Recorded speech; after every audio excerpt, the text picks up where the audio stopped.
the impact of this conflict, Brian, given that now what we are seeing is what appears to be a temporary retreat on the part of the United States?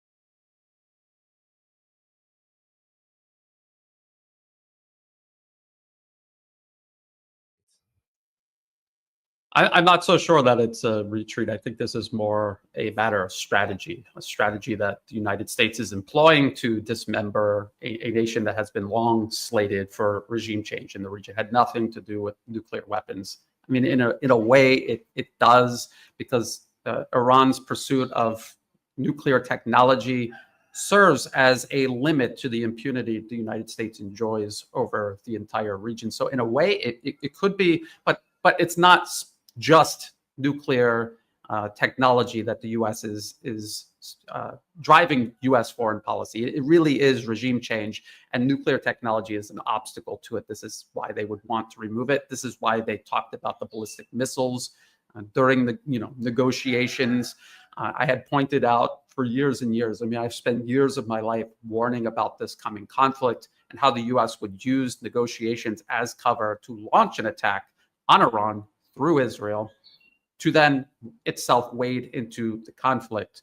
And that is exactly what happened, verbatim from the 2009 Brookings Institution's Which Path to Persia paper. You just type Which Path to Persia PDF into your search engine of choice, and it will pop up and you can read it. It's public. It's all public information. Now, Danny, you're talking about the cost to Israel. For all intents and purposes, it's irrelevant, because the United States will keep Israel propped up. For people who had previously believed Israel was the master and the U.S. was the puppet, I think this is definitive proof that it's exactly the other way around. The U.S. is using Israel and fighting a war through Israel, just as it's using Ukraine and fighting a war through Ukraine. In Ukraine's case, the U.S. is fighting Russia. In Israel's case, the U.S. is fighting Iran. This was always long planned. There was an entire chapter in the 2009 paper titled "Leave It to Bibi," and that is exactly what the U.S. has now just done.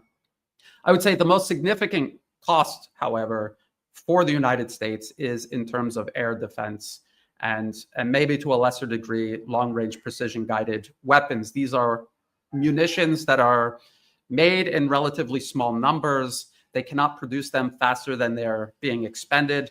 The U.S. has faced an air defense shortage since its proxy war on Yemen being fought through Saudi Arabia. Before the special military operation began in 2022, there was an acute shortage of Patriot missiles. And now, because of the U.S. war on Russia through Ukraine, that has become even more critical. And now we just watched the U.S., Israel, other nations in the region using U.S. air defense systems expend. It had to be hundreds and hundreds of these interceptors that will take years and years to replace. And why is this important? It's important because the U.S. is not just simply focused on Iran in the Middle East. Again, another indicator that this is not about the U.S. serving Israeli interests. This is about removing Iran to further isolate, encircle, and contain Russia and China. That is what this is all about. It's what it's always been about. Every single policy paper published features this as a central pillar of U.S. foreign policy, their objectives. And so if you are low on these munitions in your proxy war against Russia and also Iran, and your ultimate goal is China, China's has the largest missile arsenal on planet Earth in all of human history.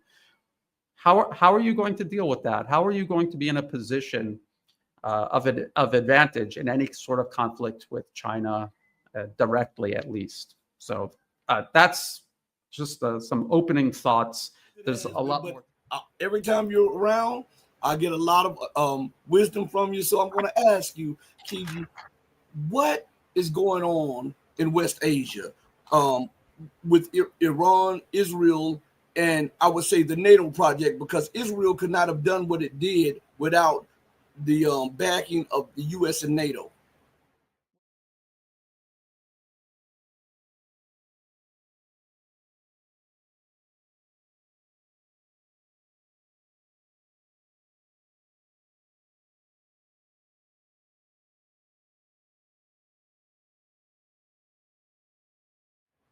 Well, certainly this is a U.S. NATO project. It's been a plan that has been explicitly mapped out, for decades, and most certainly at least since 2009. It's part of the U.S. Plan for global domination, and Iran was supposed to be simply a stepping stone, if you will. That is, they want to take out the pillars of the burgeoning, growing multipolar world, which is this counter hegemonic escape from essentially 500 years of Western colonization. And Iran was a very, very key player in that. And so they wanted to knock out first Russia, bleed it, put it on the bloodletting table, and then pivot to West Asia, Iran, using Israel as their proxy. And then that also had its own kind of internal logic and sequence by knocking out Syria and also Hezbollah in Lebanon, and undermining the axis of resistance, and then going, for the jugular against Iran. And of course, that seems to have failed, or it seems to have run into an obstacle at this current moment. But they'll be back. The ceasefire is only a temporary measure. It's this measure. It's this game of, good cop, bad cop. It's Jekyll and Hyde game going on right now. I don't think Iran is deceived. But we have to understand this as a kind of a larger global project where the empire wants to maintain its imperial control over the planet, and the global south is rising up. As the global south is rising up, there are three key power players, centers of gravity, if you will, that are resisting and creating a gravitational pull for further transformation. And the US wants to prevent this from happening, and it's using proxy wars to do that. And it's not going so well for a variety of reasons that we can get into in more detail. So, why do you think Iran is still willing to participate in the IAEA, the International Atomic Energy Agency, when they have irrefutable proof that the IAEA, the International Atomic Energy Agency, was passing intelligence on to the U.S. and Israel to assassinate professors and to assassinate scientists and RGC members? They have ample evidence, and yet Iran is still willing to participate in that. Why is that? Well, I think it's a little bit too early to tell. I think I think it's still unknown what will happen. But certainly, I think the allegations against the IAEA are really, really important. I think Rafael Grossi, the Director General, has a lot of explaining to do. And I was just on another show. The analogy that I gave is, the IAEA is a little bit like the planning department of nuclear development. If you want to develop your property, build a house, fix your house, you go to planning, you get a building permit. The IAEA issues nuclear building permits, and when you turn in your blueprint, you do it with the understanding that they're going to help you develop safely and build in all the kind of legal safeguards for you to proceed normally. And instead, this is as if the planning department looked at your blueprints and said, yes, let's give this over to the mafia so that the mafia can enter your house and rape you and rob you and kill you. That's essentially what it looks like the IAEA has been doing. And also surveil you.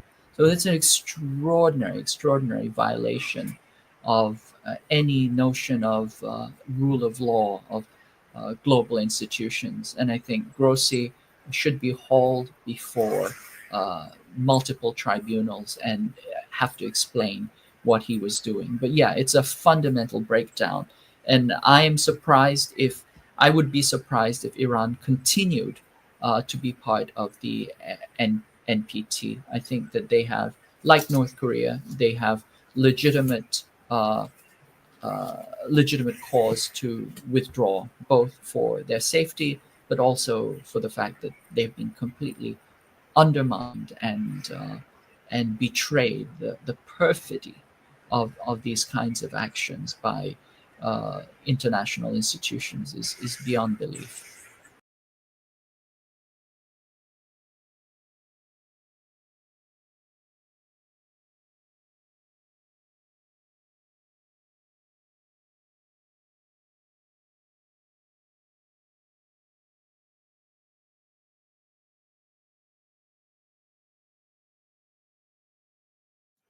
On that matter, following you up on that, um, why would Iran go for a ceasefire when they have them on the ropes?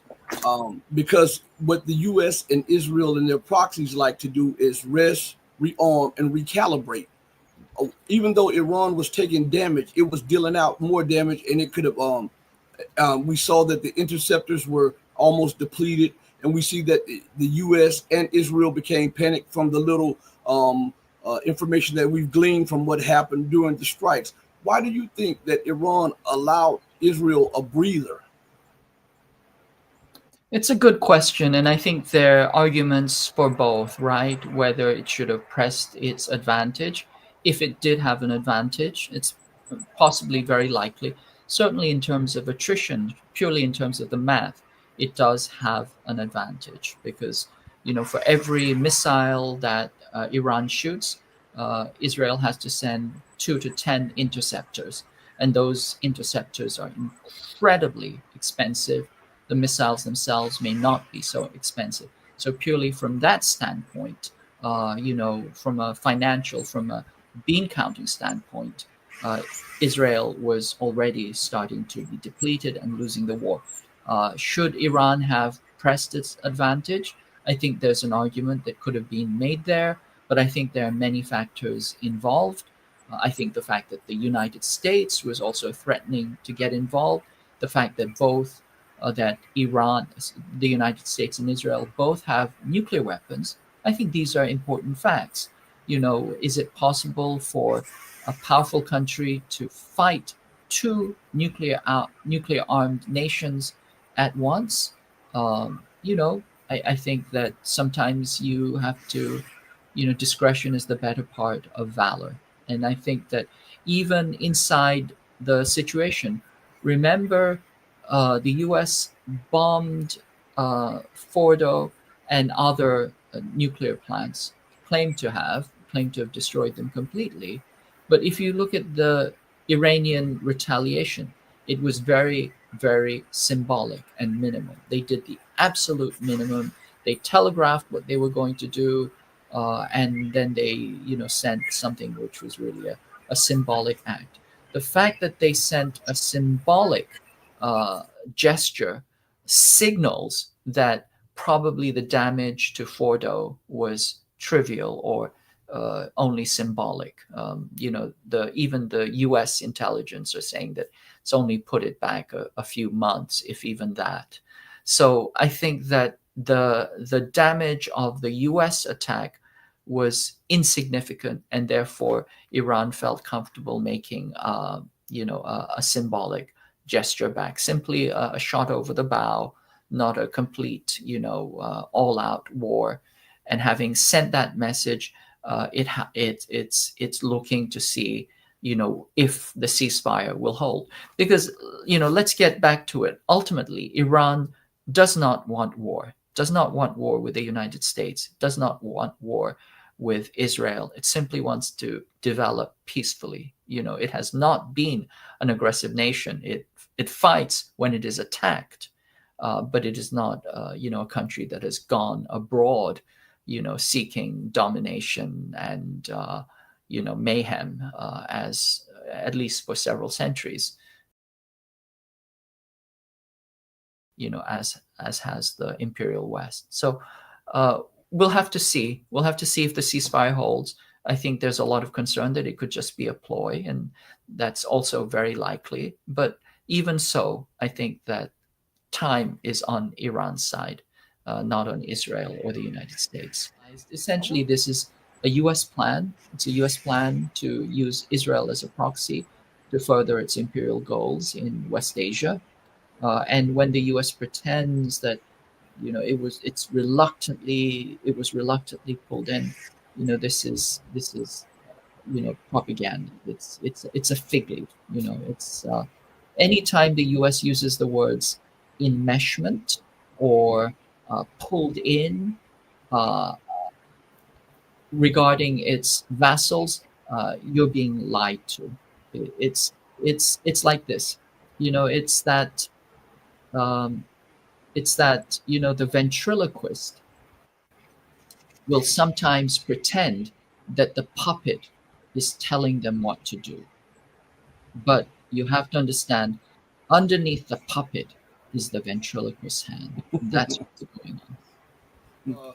Kiji, I think it's not even about enrichment. I think it is more a play on subjugating Iran under any excuse. Yeah, absolutely. It is about subjugating Iran. It's about regime change. The U.S. has never forgiven Iran for taking back its sovereignty in 1979. Remember, 1954, the U.S. overthrew a democratically elected government, put in one of the worst dictators, of that period, literally created a police state.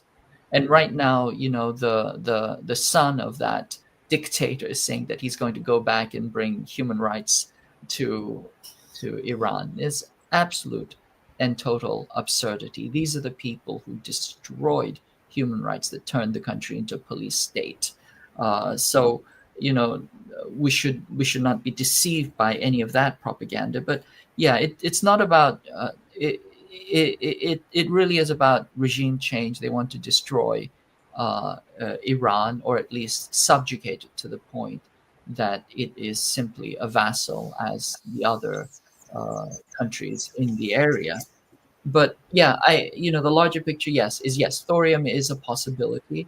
And one of the reasons why it is it's a way of generating nuclear power without many of the risks involved. The U.S. also had a thorium program, but it got rid of it because it wasn't leading to weapons. You couldn't weaponize thorium, so can't use that. It always has to be about war and weaponry. But yes, I think that China has done some extraordinary things with molten salt thorium reactors. I believe that these are the future, or at least a significant part of the future of sustainable energy generation, along with all the other things that China's doing: solar, wind, etc., wave, etc. All of these things it's an entire different topic, but just tremendously positive things that are coming out of China in terms of a complete and total transition to sustainable energy. And at the same time that China is developing these technologies, it's sharing them almost as a public good with the rest of the world. And so there are tremendous possibilities there.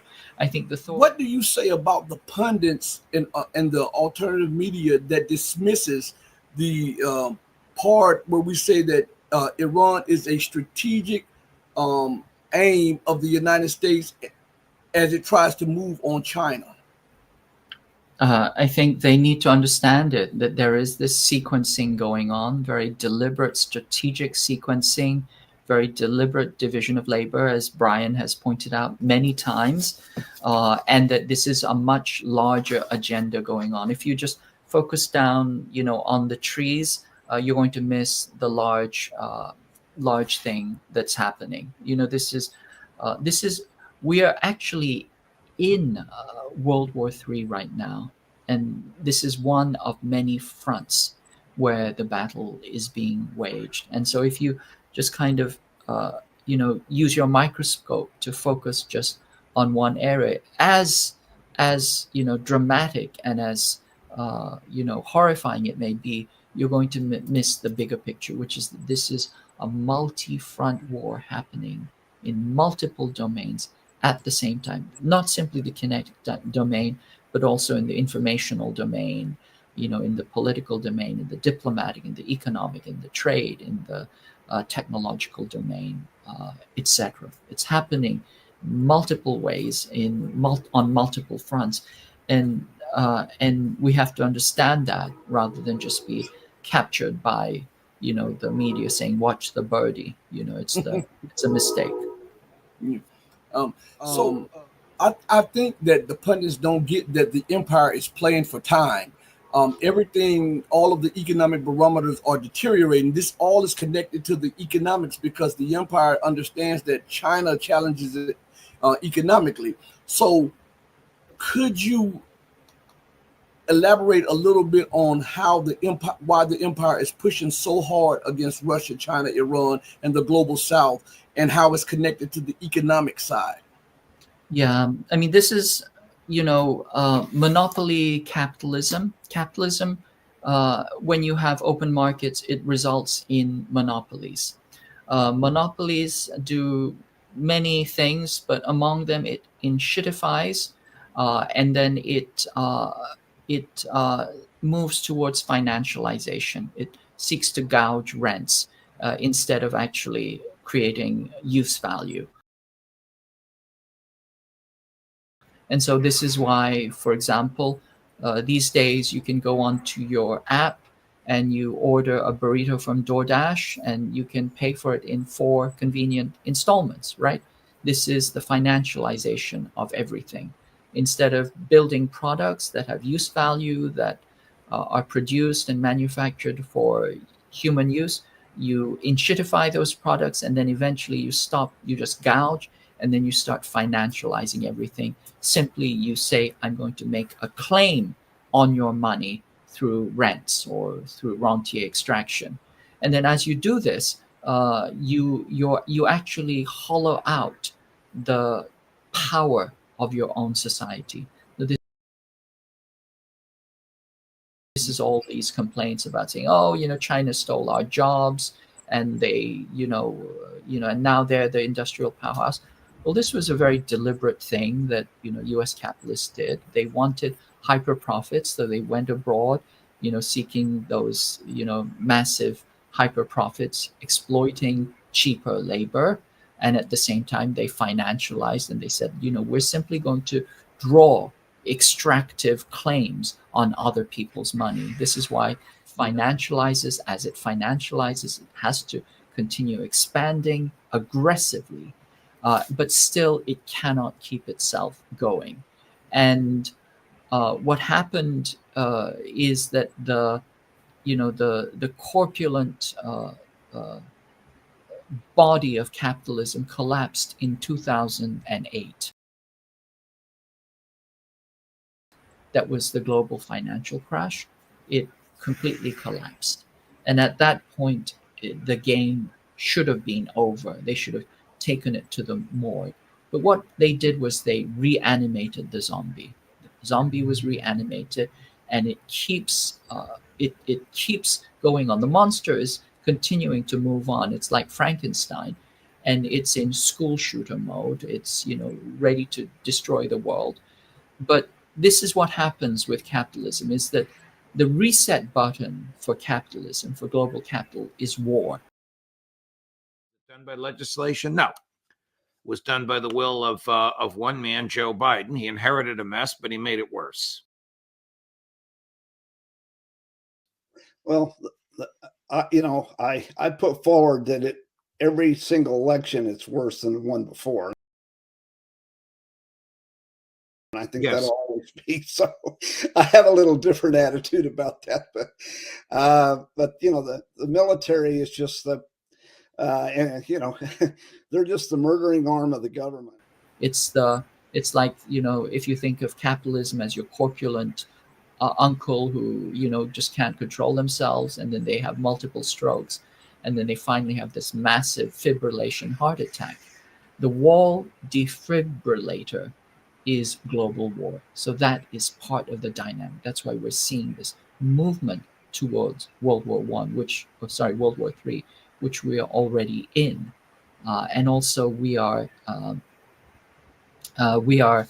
So this is the logic of capital, to use war to reboot its economy, and it's also the logic of empire to see if it can keep its vassals under its boot uh, as it even as it starts to completely unwind itself. So there's a real desperation, and there's a real panic in the global center, in the imperial core, which is why it's so frantic, which is why it's in this, school shooter mode. But ultimately, it knows that it needs to take out China, and it needs to take out the pillars of the multipolar world and to put them back down under this global extractive regime. And then if it can't do that, then they know that the game is up, and so that's why they're willing to literally risk everything, and that's why it's so dangerous. So, Kiji, last question to you. America will not give up her position willingly, and we see that she's willing to ignore all norms, all international law, or whatever. And she says that China is the most pressing and imminent threat to American and Western hegemony. Where does this lead us, especially if a military confrontation takes place between the two? It leads to a very, very bad place, because the first thing we know is that U.S. is not capable of beating China in a conventional war. Certainly, it is not capable of beating China on its own doorstep, which is where it's preparing or planning its fight.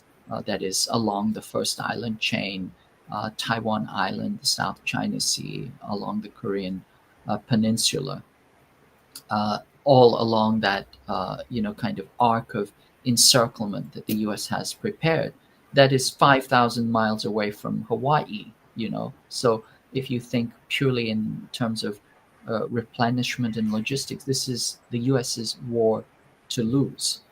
In fact, if the U.S. were to go to war against China, it would actually be attacking its own supply chain, because most of the manufactured goods that the U.S. uses, including what the DoD uses, are manufactured in China, not the least of which are rare earth elements, which are, contrary to most people's belief, they are very rare, because if you ask people to name 3, they won't be able to name them, But so U.S. there's a deep contradiction. It's the contradiction of empire and capitalism on its last legs. It's also the contradiction of attacking its own supply chain. And it's also the contradiction that it really is out of capacity. It cannot fight and defeat China in a war, or a conventional war. So then what that lets us know is that there is the nuclear option, which is being prepared. And if you look at all the policy papers, and if you look at all the strategic design, and if you look at all the kind of staging that's happening on, it is all dual use in preparation for nuclear attacks. The US considers tactical nukes to be usable. The Tomahawks that they're putting on the first island chain, the Typhoon missiles, all of that, these are nuclear capable or dual nuclear conventional capable weapons platforms. So I think that the idea is to nuke China, as they've wanted to do since 1949, and multiple times in 1958, 1962, etc. So I think nuclear war is being prepared. And the arrogance of the United States is that it thinks that if it has a nuclear strike, that the Chinese will back down. That's not likely. Essentially, we will simply continue to go up the nuclear escalation ladder, and the entire planet will be at risk. This could destroy the entire planet. But the danger with the United States is, first, you have idiots who think that they can fight and defeat China through maybe through conventional war, or at the very least through a nuclear sucker punch. That's what they're planning, a nuclear sucker punch. They think they could throw the first nuclear sucker punch and that will be lights out. No, that's not going to happen, just as it didn't happen for Iran. The Israelis threw that, sucker punch and it didn't happen. They went to the floor, and now, Israel is licking its wounds. But the U.S. ruling imperial elite thinks that they can throw the sucker punch and defeat. And there's a technical term for it. It's counter force strikes. They wrap it up in, jargon, but essentially it's a nuclear sucker punch. That's one danger. And then you have the millenarian fundamentalist Christians in the administration who believe that they're on a crusade against China. The Secretary of Defense claims that he's a crusader, that he's crusading against China. And then the last piece of this is, eventually, if we have this kind of war, everybody dies, right? But there are sectors of the ruling imperial elite who think that they can survive a nuclear war. They're building their little bomb shelters. Mark Zuckerberg has built, a bomb shelter in Hawaii. He thinks, he and Peter Thiel and these other people think that they can survive a nuclear war, that they will, take the initiative to China, destroy it, and then duck and cover inside their shelters. Possibly that's what they're thinking. But ultimately, what it boils down to is that these people are already dead. Peter Thiel already looks like death warmed over. He is the, warmed over corpse of Roy Cohn, and because they're so dead spiritually and morally inside, that they don't care. I think there's a fundamental nihilism that drives their strategizing and thinking, that because in some sense they're already dead, they don't care if they kill off the entire planet. So this is what is so dangerous. And this is also the caliber of leadership and the influential parties around the leadership that we have in the US right now. That is what we have to challenge and resist and, essentially do everything we can to prevent nobody wins from a nuclear war, but these people think they can. Once again, Keiji, you hit it out the park. Every time you come on, I learn something. You're so articulate and eloquent and everything. Thank you so much, and I can't wait to get you back on the platform. Thank you. Always a pleasure. And it was too long. Be blessed and be safe. Thank you a million. And I'll send you the video. Thank you so much. All right. As long as we have constructive conversations, we can build on that and come to some type of educated solution. On that note, I gotta say it, as I always say, do right by others, not because there's some material gain or because some accolades are involved in this. Do right because it's the right, humane, and the godly thing to do, because even when no one else is watching you, God Almighty is watching you. He may sit high, but as my mom says, he looks low.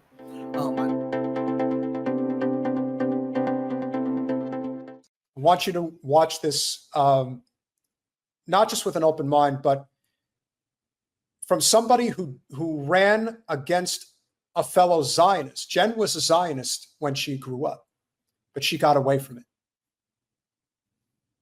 So listen very carefully to this campaign ad.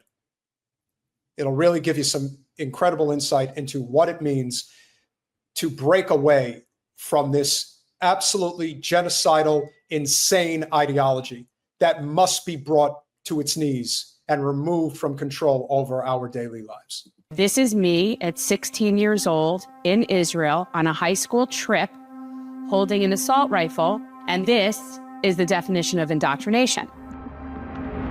I grew up in North Miami Beach. I grew up in a very insulated very Jewish community. We were taught that Palestine and Palestinians, that's not a real thing, that was made up by Arabs. Everybody over there that wasn't Jewish was just Arabs. But the message was always clear that Jews were not safe and that the Arabs wanted to hurt us. My relatives, my great-grandmother, my grandmother were raised with this fear mentality that without the state of Israel, Jews around the world will not be safe. True history was kept from us. We were propagandized.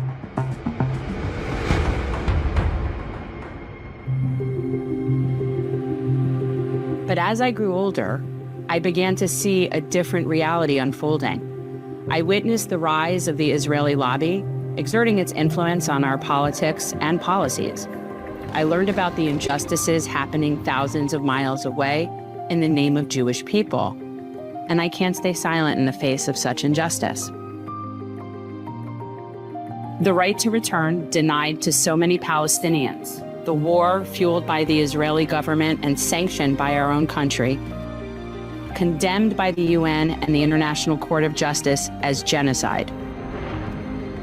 We cannot turn a blind eye to this injustice any longer. To me, atonement is really taking accountability for your participation in something that you now realize was not correct in some way and wronged people in some way. I participated in an ethnic cleansing state. I do not feel powerless, I feel hopeful. It is time for us to use our voices, to stand in solidarity with the oppressed, to demand accountability from our leaders.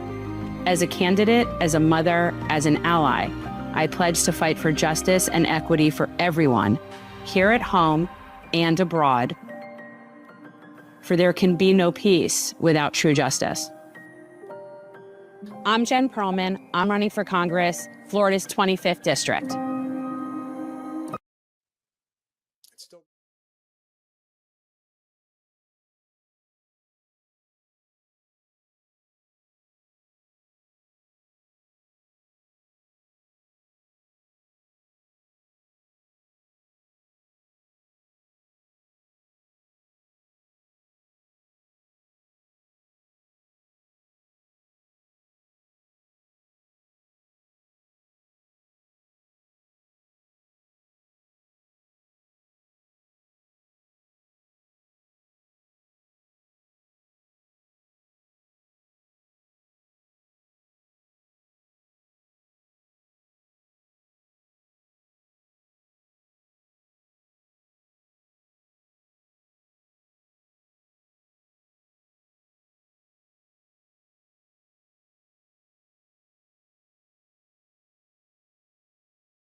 Good night and good luck.